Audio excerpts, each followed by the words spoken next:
আসসালামু আলাইকুম সবাইকে। আপনারা কেমন আছেন? ভালো আছেন আশা করি। আমি আবারও চলে এসেছি আপনাদের সামনে ষষ্ঠ শ্রেণীর বাংলা ব্যাকরণ ও নির্মিত নিয়ে।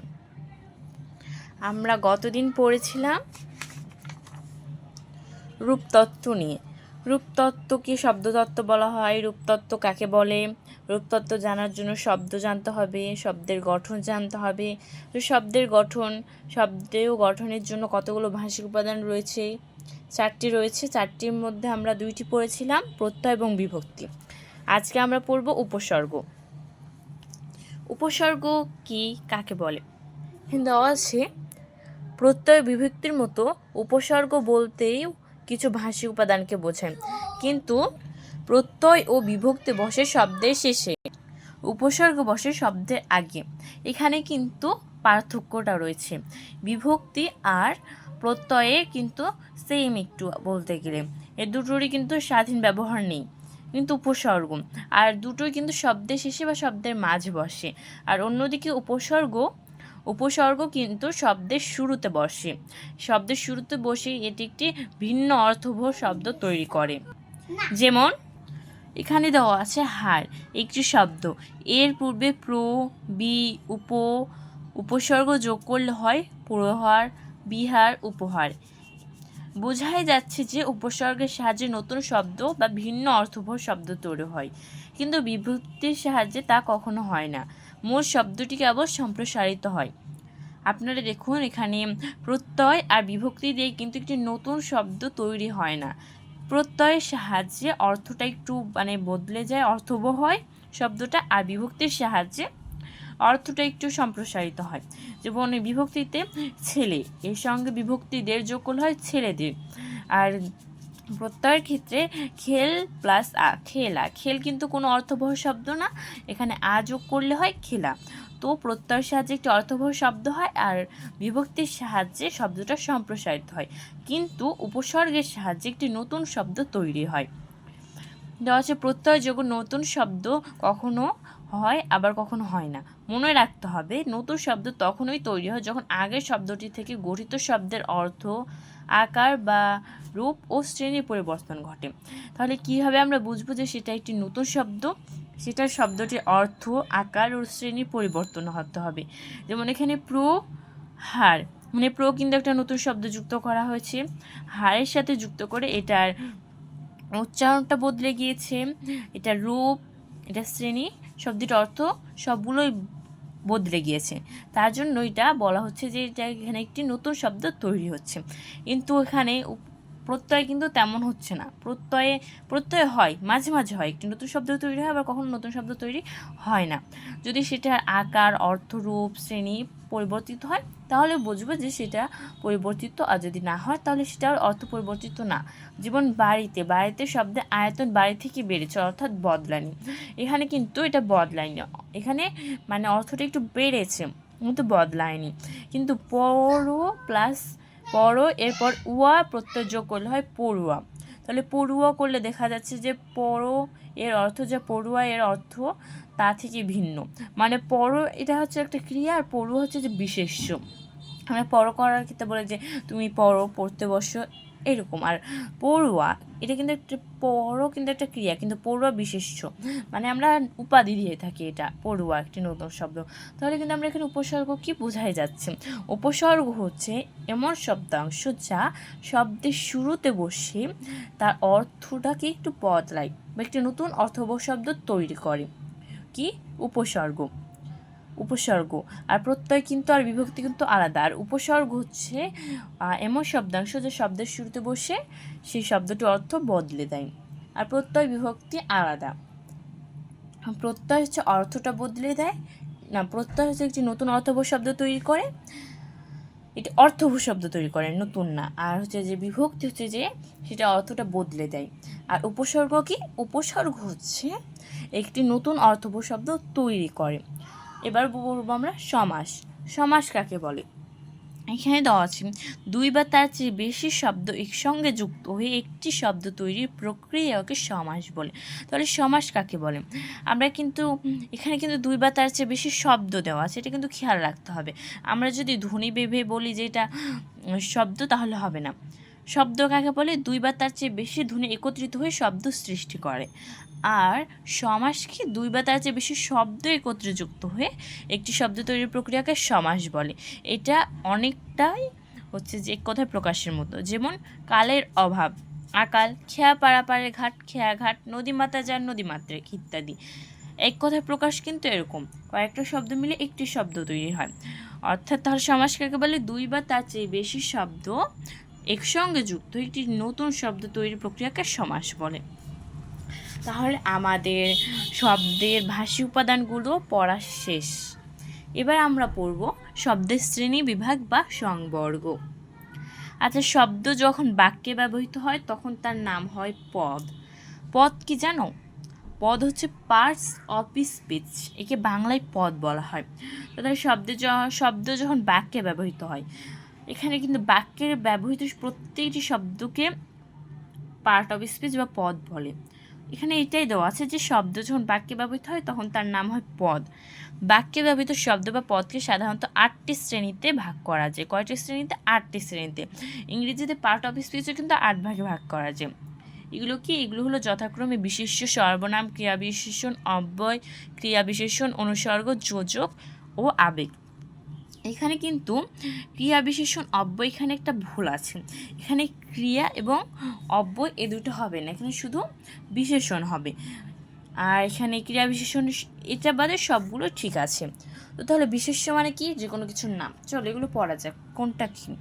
1 নম্বর হচ্ছে যে বিশেষ্য, যে শব্দের মাধ্যমে কোনো ব্যক্তি, জাতি, সমষ্টি, বস্তু, স্থান, কাল, ভাব, কর্ম বা গুণের নামকে বোঝায় তাই বিশেষ্য।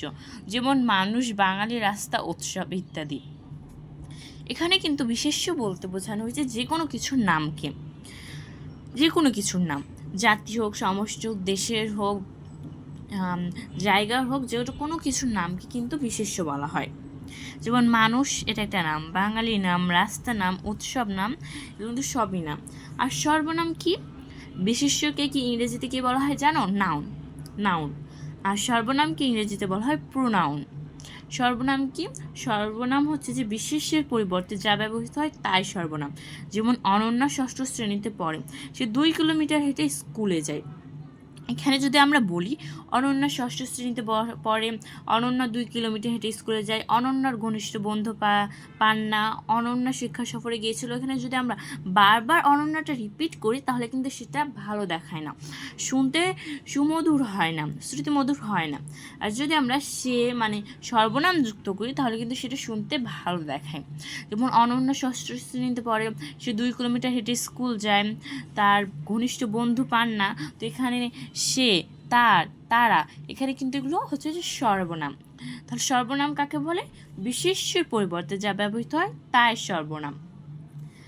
তারপর হচ্ছে যে বিশেষণ। বিশেষণ কি? ইংরেজিতে পার্টস অফ স্পিচের বিশেষণকে বলা হয় হচ্ছে যে ইংরেজিতে অ্যাডজেক্টিভ। অ্যাডজেক্টিভ কাকে বলে জানো? নাউন এবং প্রোনাউন সম্পর্কে যে এক্সট্রা ইনফরমেশন দেয় তাকে কিন্তু বলা হয় অ্যাডজেক্টিভ। আর এখানে এটা বিশেষণটাকেও এখানে তাই বলা হয়েছে যে যে শব্দের মাধ্যমে বিশেষ্য সর্বনামের গুণ, অবস্থা বা বৈশিষ্ট্য প্রকাশ পায় তাকে বলে বিশেষণ। এটা কিন্তু সেম কথা। তো তার বিশেষণ কাকে বলে? বিশেষণ আর অ্যাডজেক্টিভ কিন্তু এখানে দুটোই সেম।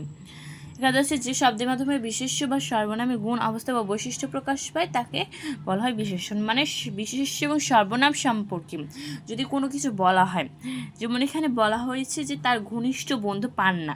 কে তার ঘনিষ্ঠ বন্ধু? পান্না। এখানে কিন্তু অতিরিক্ত ইনফরমেশন দেওয়া হয়েছে। অতিরিক্ত ইনফরমেশন কিন্তু বিশেষণ শুধু দিতে পারে। অর্থাৎ বিশেষ্য এবং সর্বনাম সম্পর্কে অতিরিক্ত তথ্য দিতে পারে, অন্য কোনো পদ কিন্তু পারে না, শুধুমাত্র বিশেষণ পারে। যেমন এখানে দেওয়া আছে বিশাল দিঘি। কেমন দিঘি? বিশাল দিঘি। উঁচু বাঁধানো পুকুর। কেমন পুকুর? উঁচু বাঁধানো পুকুর। হরেক রকম গাছপালা। কেমন গাছপালা? হরেক রকম। এগুলো দ্বারা কিন্তু বিশেষ্য এবং সর্বনামের অতিরিক্ত তথ্য পাওয়া যাচ্ছে। যেমন দিঘি কিন্তু একটা নাম বিশেষ্য, আর বিশাল দিঘি এখানে কিন্তু অতিরিক্ত তথ্য দিচ্ছে। পুকুরও একটা নাম, গাছপালাও একটা নাম, ঝোপ জঙ্গল আচ্ছন্ন পরিবেশ নাম, ঘাটও একটা নাম। তাহলে বোঝা গেছে বিশেষ্য সর্বনাম বিশেষণ কাকে বলে। আশা করি তোমরা বুঝতে পারবে। তারপর আছে হচ্ছে যে ক্রিয়া। ক্রিয়া মানে কি? ইংরেজিতে কিন্তু ক্রিয়াকে বলা হয় ভার্ব। ভার্ব মানে ক্রিয়া, ক্রিয়া মানে কাজ। তো যে শব্দের দ্বারা কোনো কাজ করাকে বোঝায় তাকে ক্রিয়া বলে। যেমন লিটন বই পড়ে, সাকিব বল খেলছিল, কণা রবীন্দ্র সঙ্গীত শোনাবে। এখানে দেখো কণা হচ্ছে যে একটা বিশেষ্য নাম, আর রবীন্দ্র সঙ্গীত শোনাবে এখানে কিন্তু সর্বনাম নাই, কিন্তু এখানে হচ্ছে যে বিশেষণ আছে। কি শোনাবে? রবীন্দ্রসঙ্গীত। এখানে কিন্তু এক্সট্রা ইনফরমেশন দিচ্ছে। আর শোনাবে এটা কিন্তু একটা কাজ করা বোঝাচ্ছে, মানে সে যে মুখে বলবে এটা একটা কাজ না, সেহেতু শোনাবে এটা হচ্ছে যেটা ক্রিয়া। আর খেলছিল, সাকিব বল খেলছিল কিন্তু একটা ক্রিয়া। খেলা পড়া এখানে কিন্তু ক্রিয়া, তিনটাই ক্রিয়া, কাজ করা বোঝাচ্ছে। তাহলে উপরে বাক্য তিনটিতে পড়ে খেলছিল শোনাবে তিনটি শব্দ কোনো না কোনো কাজ করাকে বোঝায়। ক্রিয়া প্রধানত দু প্রকার, কি? সমাপিকা ক্রিয়া এবং অসমাপিকা ক্রিয়া। সমাপিকা ক্রিয়া কি? এখানে বলেছে যে সমাপিকা ক্রিয়া যে ক্রিয়া বাক্যের বা বক্তার মনোভাবে পূর্ণতা ও পরিসমাপ্তি প্রকাশ করে তাকে সমাপিকা ক্রিয়া বলে। তোমরা কি বুঝতে পারছো এর মাধ্যমে কি বলে? এটা একটু জটিল, বাট বুঝে নিলে সহজ। এইটা হচ্ছে যে ক্রিয়া মানে যে কাজের সাহায্যে বাক্যের বা বক্তার মনোভাবে পূর্ণতা, মানে সে যদি কোনো কথা বলে সেটা একদম পূর্ণতাভাবে শেষ করে, তাহলে সেটা হচ্ছে যে সমাপিকা ক্রিয়া। মানে সে হয়তো বলতেছে যে আমি ভাত খাবো, এখানে কিন্তু খাবো হচ্ছে যে সমাপিকা ক্রিয়া, এখানে কিন্তু একদম মানে পূর্ণতা পেয়েছে। আর সমাপিকা ক্রিয়া কিন্তু সাধারণত শব্দের শেষে বসবে, অর্থাৎ পূর্ণতা বোঝাবে। যেমন সে গান গাইবে, এখানে কিন্তু গাইবে শেষে বসেছে এবং পূর্ণতা বোঝাচ্ছে যে গাইবে। তুমি বিদ্যালয়ে গিয়েছিলে, হ্যাঁ গিয়েছিল, সে বিদ্যালয়ে গিয়েছিল, এটা কিন্তু শেষে বসেছে এবং পূর্ণতা বোঝাচ্ছে। আমি বই পড়েছি, সে বই পড়েছে, আমি বই পড়েছি, এখানে কিন্তু পূর্ণতা বোঝাচ্ছে, মানে যে কথাটা বলছে, যে কাজটা করেছে সে, সেটা একদম শেষ, পূর্ণতা পেয়েছে। আর কিন্তু শব্দের শেষে বসেছে সমাপিকা ক্রিয়া। দেন হচ্ছে যে অসমাপিকা ক্রিয়া, যে ক্রিয়া দ্বারা কাজের বা অর্থের অপূর্ণতা ও অসমাপ্তি বোঝায় তাকে অসমাপিকা ক্রিয়া বলে। মানে যে কাজটা করছে সেটা যদি পূর্ণতা না হয়, শেষ না করে, তাহলে সেটা হচ্ছে অসমাপিকা ক্রিয়া। আর অসমাপিকা ক্রিয়া কিন্তু শেষে না, মাঝে বসে শব্দে। যেমন আমার যাওয়া হবে না, এখানে যদি হবে না থাকতো, যদি না থাকতো তাহলে যে হবে যে আমার যাওয়া, এখানে কিন্তু পূর্ণতা পাচ্ছে না, তাই বলা হয় যে অসমাপিকা ক্রিয়া। আমি ভাত খেয়ে বাজারে যাব, এখানে খেয়ে কিন্তু মাঝে আছে, তাই এটা অসমাপিকা ক্রিয়া। তারপর আমাকে আমার মতো চলতে দাও, এখানে চলতে কিন্তু মাঝে আছে, সেহেতু এটা অসমাপিকা ক্রিয়া। তাহলে অসমাপিকা ক্রিয়া তোমরা বুঝতে পেরেছো আশা করি। তারপর হচ্ছে যে ক্রিয়া বিশেষণ। ক্রিয়া বিশেষণ কি ইংরেজিতে জানো? ইংরেজিতে হচ্ছে যে পার্ট অফ স্পিচে অ্যাডভার্ব, এটা হচ্ছে অ্যাডভার্ব, যে শব্দ ক্রিয়াকে বিশেষত্ব করে তাকে ক্রিয়া বিশেষণ বলে। যেমন ছেলেটি ভালো খেলে, মেয়েটি দ্রুত হাঁটে, লোকটি শান্তভাবে কাজ করে। মানে এখানে ক্রিয়াকে বিশেষত্ব করে বলতে বোঝানো হচ্ছে যে যে কাজটা আছে সেটাকে মানে হচ্ছে যে মডিফাই করে কাজটাকে, যে সে কীভাবে কেমন খেলে, ভালো খেলে, কীভাবে দৌড়ায়, দ্রুত দৌড়ায়, কীভাবে হাঁটে, দ্রুত হাঁটে, কীভাবে কাজ করে, শান্তভাবে কাজ করে। মানে কিন্তু ক্রিয়াকে বিশেষত করা হয়েছে শান্তভাবে কাজ করে দিয়ে, মানে যে কাজটা করে সেটা শান্তভাবে করে। এখানে লোকটি কাজ করে বললেও কিন্তু সেন্টেন্সটি হতো, কিন্তু সেটা বিশেষত করার জন্য শান্তভাবে যোগ করা হয়েছে। এ কারণে বলা হচ্ছে এটা ক্রিয়াকে বিশেষিত করে। তাহলে আমরা বুঝতে পারলাম ক্রিয়া বিশেষণ কি। এরপর হচ্ছে যে অনুসর্গ। অনুসর্গটা যদিও অতটাও ইম্পর্টেন্ট না, বাট তবু চলো আমরা পড়ি। অনুসর্গ কিন্তু এখানে প্রিপোজিশনকে বোঝানো হচ্ছে। যেসব শব্দ কোনো শব্দের পরে বসে শব্দটিকে বাক্যের সঙ্গে সম্পর্কিত করে সেসব শব্দকে অনুসর্গ বলে। দেখো এটা কিন্তু উদাহরণ দেওয়া নেই।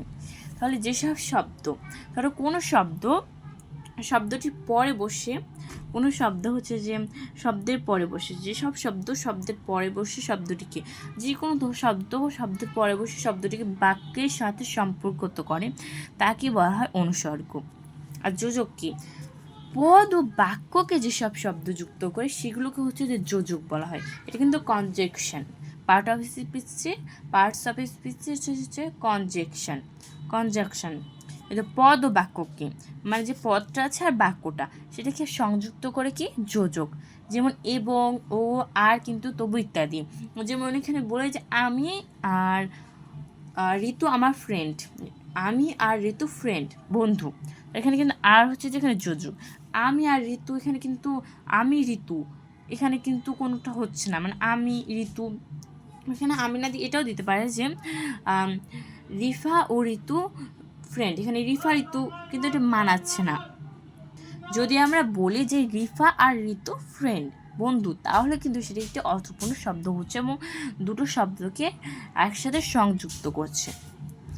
তারপর হচ্ছে আবেগ। আবেগটা কিন্তু সহজই, এটা কিন্তু হচ্ছে যে সেন্টেন্সে এক্সক্লামেটরি সেন্টেন্স এবং পার্টস অফ স্পিচে কিন্তু এটা কি বলতো, ইন্টারজেকশন।